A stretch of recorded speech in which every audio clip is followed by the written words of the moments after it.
শুধু আজ আমরা সময়ের অপেক্ষায় আগামী 19 তারিখ এপ্রিল সকাল সকাল আপনারা উঠে ভোটে লাইন ধরবেন।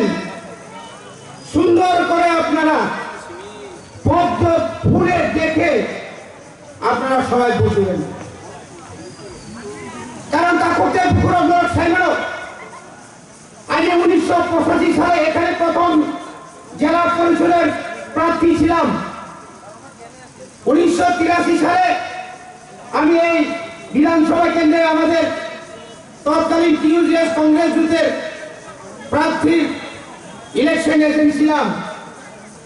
আপনি শুনেছেন নাই ভেমানি এই এলাকাতে দীর্ঘ বছর কোন জাতি উপজাতির মধ্যে অবিশ্বাস ছিল না।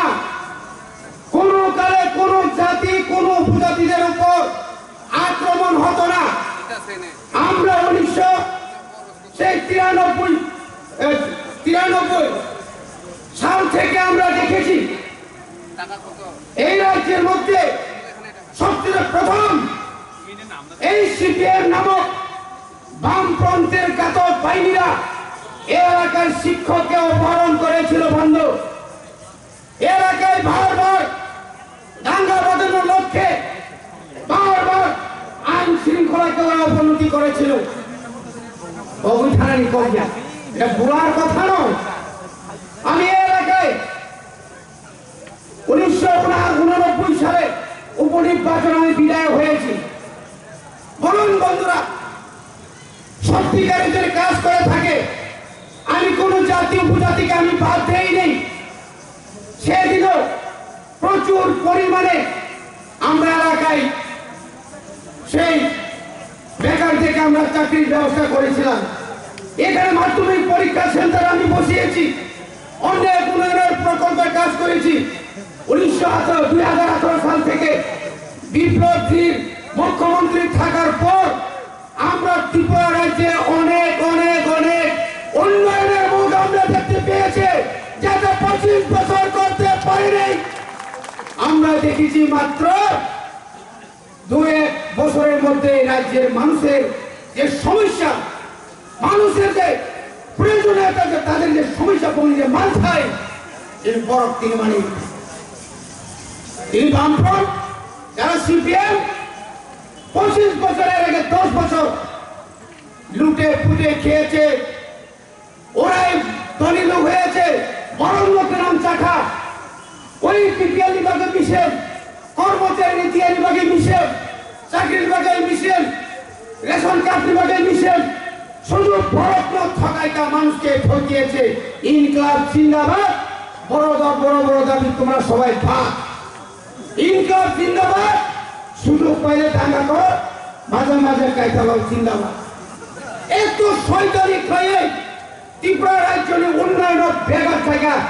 সে সময় বিরোধীর অনবরত বিরোধীদের চক্রান্তে কোথায় ছিল সেদিন বিরোধী? তখন বিরোধী ছিল না। অন্যায় করে ওরা রিগিং নামক এই মন্ত্রকে নিয়ে বারবার উগ্রপন্থীকে হাতিয়ার করে এই রাজ্যের ক্ষমতায় এসেছিল। আর ত্রিপুরা রাজ্যের মানুষ আর দিবে না। তাই ত্রিপুরা নিবারক আইপিএফ বিজেপি ত্রিপুরা মোটা একজোট তাই বড় তাই টিপলে মাইয়া 2023 বিধানসভা যে মার্জিন ভাই এই বিষয়কে তো জিতো, তিনি বিপ্লব কুমার দেবন দাবাই মার্জিন ভাই সৌরভ পরিষ্কার বিজেপি আইপিএফ ত্রিপুরা মোখানে নিচে বলতে নাই। আর কংগ্রেস তাই ও সিপিএম কোনো ভোট করবে। বন্ধুগণ, যারা কংগ্রেস আপনার তো রেট এমনি নাই, এখানে কয়েকজন কংগ্রেস আছেন, কোথায় আপনাদের চিহ্ন? কংগ্রেসের চিহ্ন কোথায়? যারা আজকে ইন্দিরা গান্ধীকে দায়ী বলতেন, আজকে তাই নেই। তারাই ইন্দিরা গান্ধী ছাড়া, কংগ্রেস ছাড়া তারা থাকতে পারবে না। তাদের সঙ্গে বন্ধুত্ব করছে। কমাউল থানায় ত্রিপুরানি 3টা দল এক নিশা বসকাল নেই লোকসভা বড় ফিনিশ তাই কংগ্রেস এটা করতে একজোট প্রমাণ নাই প্রত্যেকটা ঘরে ঘরে নরেন্দ্র মোদীর কর্মা নাই 50টা পুলিং বোর্ড যত নগর নগর নগর ঘরে ঘরে যত বুথ শ্রী মাননীয় যিনি বর্তমানে এমপি রাজ্যসভার সদস্য আপনি পরে লোকসভার এমপি নাই আপনি পরে ভগবান যদি রেখাই সেরকম কোনো মন্ত্রী হিসেবে নাই গণচল কামাল বুদ্ধাই জিতে নাই বিপুল বুথে আমরা জয় করব এই আশা বিশ্বাস রেখেই আমি অনপাইকা খুলুম